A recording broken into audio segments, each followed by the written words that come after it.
আমাদের আজকের বিরোধী দলীয় চিফ হুইপ থেকে শুরু করে অনেকে আছেন এখানে যারা ইন্টারিম গভর্নমেন্টের সময়ও দায়িত্বে ছিলেন কয়েকজন।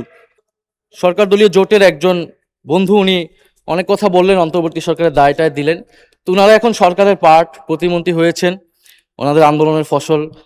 তো জুলাই নিয়ে যতটুকু কাজ মাননীয় স্পিকার অন্তর্বর্তী সরকারই এখন পর্যন্ত করেছে সেটাই আমরা এখন পর্যন্ত আছে, কিন্তু এটা পর্যাপ্ত আমরা এটাও বলি না। কিন্তু এই সরকার এর থেকে বেশি করে তারপরে কথা বলুক যে তারা জুলাই গণঅভ্যুত্থান নিয়ে কাজ করছে।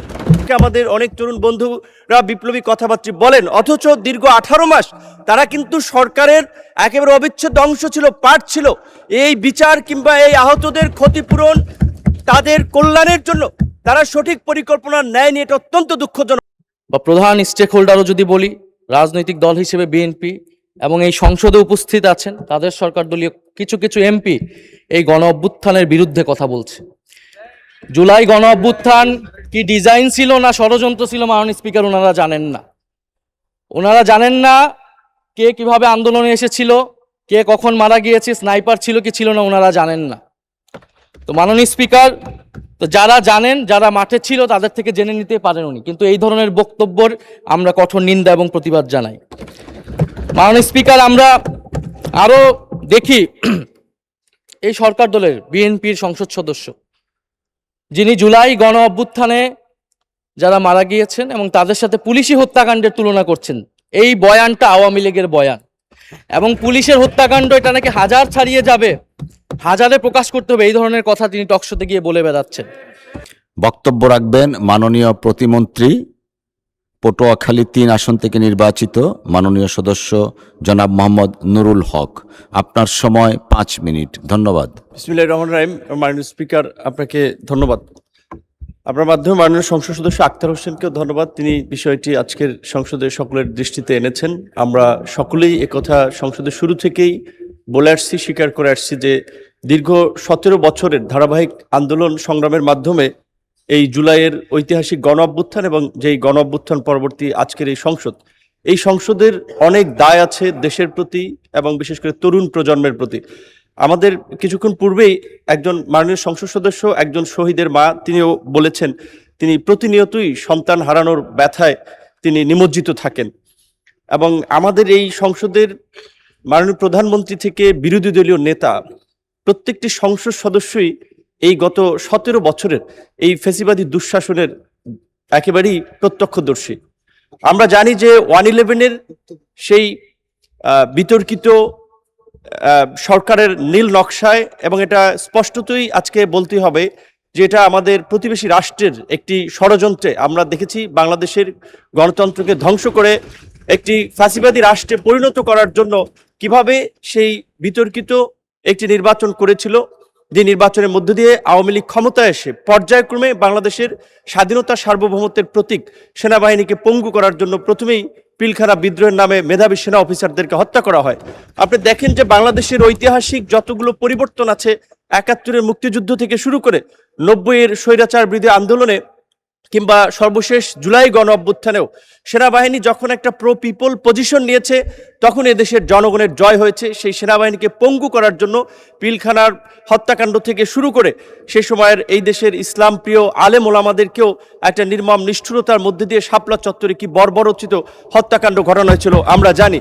এমনকি এদেশের জাতীয়তাবাদী শক্তির প্রতীক একজন গৃহবধূ থেকে এই দেশের মানুষের, এই জাতির প্রয়োজনে রাজনীতির মঞ্চে এসেছিলেন, বাংলাদেশের মানুষকে নেতৃত্ব দিয়েছেন, বাংলাদেশকে বিশ্ব দরবারে তুলে ধরেছিলেন বেগম খালেদা জিয়ার, তার স্বামীর স্মৃতি বিজড়িত আমরা দেখেছি, তার সন্তানদের স্মৃতি বিজড়িত পারিবারিক সেই বাড়ি থেকে কি নির্মম নিষ্ঠুর পৈশাচিকভাবে তাকে আপনার সেখান থেকে সরিয়ে দিয়েছিল এবং সেটি নিয়ে আপনার উল্লাস করে বলেছিল যে আমি সেদিনই সিদ্ধান্ত নিয়েছিলাম যেদিন আমাকে ক্যান্টনমেন্টে ঢুকতে দেয় নাই আমি ওই বাড়ি থেকে তাকে বের করব। এমনকি আজকের মাননীয় প্রধানমন্ত্রী তিনি কিছুদিন আগেই একটি আলাপচারিতায় বলেছেন যে তার মেরুদণ্ডের একটি হাড় বাঁকাভাবে জোড়া লেগেছে, কিন্তু তিনি প্রতিশোধ নিতে চান না।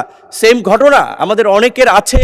মাননীয় প্রধানমন্ত্রী উদারভাবে দেশ চালাচ্ছেন, সংসদে সরকারি দল বিরোধী দল অত্যন্ত কনস্ট্রাকটিভ ডিবেটের মধ্যে দিয়ে বাংলাদেশকে এগিয়ে নিচ্ছেন। আমি একজন সংসদ সদস্য হিসেবে আমিও আজকে মাননীয় প্রধানমন্ত্রী সহ সকলের কাছে বিনীত অনুরোধ করব যে একটি রাজনৈতিক সমঝোতার মধ্যে দিয়ে অবশ্যই এই ফ্যাসিবাদের বিচার নিষ্পত্তির প্রশ্নে আমাদেরকে ঐক্যমত হতে হবে এবং বাংলাদেশে ভবিষ্যতে যেন কোনো ফ্যাসিবাদী শক্তি ক্ষমতায় না আসতে পারে, কেউ যেন জনগণের উপরে এই ধরনের গণবিরোধী অবস্থান নিয়ে গুম খুন হত্যাযজ্ঞ না চালাতে পারে, তার জন্য আওয়ামী লীগের একটা দৃষ্টান্তমূলক বিচার রাজনৈতিক দল হিসেবে অবশ্যই করতে হবে এবং এই বিচারে যারা অভিযুক্ত হবে তাদের সম্পত্তি ক্রোক করে, তাদের সম্পত্তি বাজেয়াপ্ত করে ক্ষতিগ্রস্ত পরিবারকে পুনর্বাসন করতে হবে। আমাদের আজকের বিরোধী দলীয় চিফ হুইপ থেকে শুরু করে অনেকে আছেন এখানে যারা ইন্টারিম গভর্নমেন্টের সময়ও দায়িত্বে ছিলেন, কয়েকজন। আমরা দুঃখজনকভাবে লক্ষ্য করেছি এবং এটি স্পষ্টতই সত্য যে আমাদের অনেক আহত এবং পঙ্গু আমাদের যোদ্ধারা, আমাদের ভাই বোনেরা শুধুমাত্র সঠিক চিকিৎসা না পাওয়ার কারণে তারা সুস্থ হয়ে উঠতে পারে। এর দায় অন্তর্বর্তী সরকারের সময়ে যারা স্বাস্থ্য মন্ত্রণালয়ের চিকিৎসার দায়িত্ব ছিলেন তাদেরকে নিতে হবে। আজকে আমাদের অনেক তরুণ বন্ধুরা বিপ্লবী কথাবার্তা বলেন, অথচ দীর্ঘ 18 মাস তারা কিন্তু সরকারের একেবারে অবিচ্ছেদ্য অংশ ছিল, পার্ট ছিল। এই বিচার কিংবা এই আহতদের ক্ষতিপূরণ, তাদের কল্যাণের জন্য তারা সঠিক পরিকল্পনা নেয়নি, এটা অত্যন্ত দুঃখজনক। এমনকি আমরা দেখেছি এই জুলাই গণঅভ্যুত্থানে আহতদের তালিকা নিয়েও একটি নয়ছয় করা হয়েছে। কাজী মুক্তিযোদ্ধা মন্ত্রী যিনি এই জুলাই অধিদপ্তরের দায়িত্ব আছেন, আমি অনুরোধ করব শুধুমাত্র এই 36 দিনের আন্দোলন নয়, গত এই 17 বছরের আন্দোলন সংগ্রামে আহত পঙ্গুত্ব বরণকারী প্রত্যেকটি ব্যক্তিকে রাষ্ট্রের পক্ষ থেকে তালিকা করে ক্ষতিপূরণ দিতে হবে এবং আওয়ামী লীগের প্রশ্নে, বাংলাদেশের পররাষ্ট্রনীতির প্রশ্নে বাংলাদেশের সাথে ভারতের সম্পর্ক কি হবে, এই বিষয়ে সরকারি দল এবং বিরোধী দলের একটি নীতিগত সমঝোতা রাষ্ট্রের স্বার্থে প্রয়োজন। এই আহ্বান রেখে আমি আমার বক্তব্য শেষ করছি। আল্লাহ হাফেজ। ধন্যবাদ মাননীয় প্রতিমন্ত্রী। বক্তব্য রাখবেন মাননীয় বিরোধী দলীয় চিফ হুইপ জনাব মোহাম্মদ নাহিদ ইসলাম। আপনার সময় 7 মিনিট। ধন্যবাদ আপনাকে। বিসমিল্লাহির রহমানির রহিম। মাননীয় স্পিকার, আপনাকে ধন্যবাদ। জুলাই গণ অভ্যুত্থান এবং তৎকালীন গণহত্যার বিচার সংশ্লিষ্ট আলোচনা সুযোগ করে দেওয়ার জন্য মাননীয় স্পিকার এবং জাতীয় সংসদের সকল সদস্যদেরকে ধন্যবাদ জানাচ্ছি। জুলাই গণ অভ্যুত্থানের 2 বছর আমরা পার করতে যাচ্ছি, এটা জুলাই মাস চলমান। আমি জুলাই গণ অভ্যুত্থানের সকল শহীদ এবং আহত ভাই বোনদেরকে শ্রদ্ধার সাথে স্মরণ করছি এবং স্মরণ করছি জুলাই গণ অভ্যুত্থানে ছাত্র তরুণ সহ সকল পেশাজীবী মানুষ যারা অংশ নিয়েছেন, দেশে বিদেশে, রাজনৈতিক অরাজনৈতিক যারাই সেখানে ভূমিকা রেখেছেন, ত্যাগ স্বীকার করেছেন, তাদের সবাইকে আজকের এই দিনে আমি স্মরণ করছি। আজকে মাননীয় স্পিকার 14ই জুলাই, আজকের দিনটিও একটি ঐতিহাসিক দিন। এই 14ই জুলাই 2024 সালে বৈষম্যবিরোধী ছাত্র আন্দোলনের নেতৃত্বে সেই সময়ের রাষ্ট্রপতি এবং দুঃখজনকভাবে এখনকারও যিনি রাষ্ট্রপতি, তার কাছে আমরা একটা স্মারকলিপি দিয়ে এসেছিলাম। সেটা ছিল সেই দিনের কর্মসূচি 14ই জুলাইয়ের। এবং আমরা দেখলাম যে 14ই জুলাই রাতেই তৎকালীন ফ্যাসিস্ট শেখ হাসিনা, তৎকালীন অবৈধ প্রধানমন্ত্রী, তিনি চীন সফর থেকে দেশে এসেই এই আন্দোলনরত শিক্ষার্থীদের নিয়ে একটা কটূক্তি করেন, তাদেরকে রাজাকারের নাতিপুতি বলে আখ্যা দেন। এবং সেই রাজাকারের বিরুদ্ধে, সেই আখ্যার বিরুদ্ধেই শিক্ষার্থীরা, বিশেষত নারী শিক্ষার্থীরা ঢাকা বিশ্ববিদ্যালয়ের রোকেয়া হল সহ সারা বাংলাদেশের সকল ক্যাম্পাস থেকে ছাত্রছাত্রীরা বের হয়ে তুমি কে আমি কে, রাজাকার রাজাকার, কে বলেছে স্বৈরাচার স্বৈরাচার স্লোগানে মুখরিত করেছিল বাংলাদেশ। সেদিন থেকেই জুলাই গণ অভ্যুত্থান একটা রাজনৈতিক চরিত্র লাভ করে এবং আমরা পরবর্তী ঘটনাসমূহ সবকিছু জানি। তো অন্তর্বর্তী সরকারের সময় এই দিনকে জুলাই উইমেন্স ডে হিসেবে পালন করা হয়েছিল। এই সরকার চাইলে এই দিনটা আজকে স্মরণ করতে পারতেন, পালন করতে পারতেন, কারণ জুলাই গণ অভ্যুত্থানের নারীদেরকে আমাদের স্বীকৃতি দিতে হবে, স্মরণ করে যেতে হবে। তাদের আত্মত্যাগ কোনোভাবেই আমরা ভুলতে পারবো না। ফলে এখনো সময় আছে সরকার চাইলে নারীদের নিয়ে এরকম, আমি জানি না তারা অলরেডি এরকম পরিকল্পনায় আছে কিনা। তো যেহেতু আজকে মূলত বিচার নিয়ে আমাদের প্রধান ফোকাস। বিচার নিয়ে অলরেডি কথা বলেছেন আক্তার হোসেন, আইনি জায়গা থেকে কথা বলেছেন। তো জুলাই গণ অভ্যুত্থান নিয়ে আমরা দেখছি মাননীয় স্পিকার এখনো ষড়যন্ত্র, জুলাই গণ অভ্যুত্থানের ব্যাখ্যা, মুক্তিযুদ্ধের সাথে তুলনা, কে ছোট কে বড়, ষড়যন্ত্র, নানান ব্যাখ্যা আসতেছে। এবং ফ্যাসিস্ট আওয়ামী লীগ এবং ভারতীয় মিডিয়া এই জুলাই গণ অভ্যুত্থানকে শুরু থেকেই ডিফেমিং করে গিয়েছিল, বিরুদ্ধে অবস্থান নিয়েছিল। কিন্তু মাননীয় স্পিকার, দুঃখ লাগে যখন জুলাই গণ অভ্যুত্থানে আমাদের শরিক বা প্রধান স্টেক হোল্ডারও যদি বলি, রাজনৈতিক দল হিসেবে বিএনপি এবং এই সংসদে উপস্থিত আছেন তাদের সরকার দলীয় কিছু কিছু এমপি এই গণ অভ্যুত্থানের বিরুদ্ধে কথা বলছে। জুলাই গণ অভ্যুত্থান কি ডিজাইন ছিল না ষড়যন্ত্র ছিল, মাননীয় স্পিকার ওনারা জানেন না।